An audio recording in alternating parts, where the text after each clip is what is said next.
gure inguruko jendea.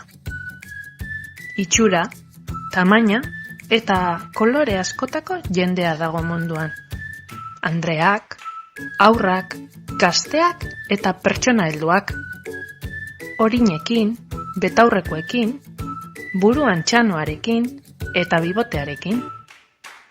Garaiak eta txikiak, argalak eta gizenak.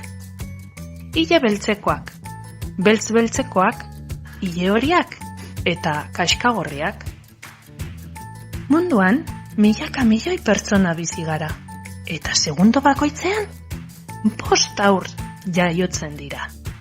Asko eta asko gara, eta denok, bakarrak eta desberdina bagara ere, ondo begiratuz gero, konturatzen gara denok egiten dugula negar, eta denok egiten dugula barre. Denok egoten gara batzuetan posik edo triste, alai edo serio. Haserre edo lotxatuta, harrotuta edo beldurtuta. Denok izaten dugu batzuetan hotza eta bestetan bero. Azkura izaten dugu bizkarrean edo hortz bat erortzen zaigu. Denoi gustatzen zaizkigu jostailuak eta triste jartzen gara baten bat apurtzen denean. Denok atsegin dugu mozorrotzea eta ausartarenak egitea, naiz eta batzuetan beldur pixka bat ere izan.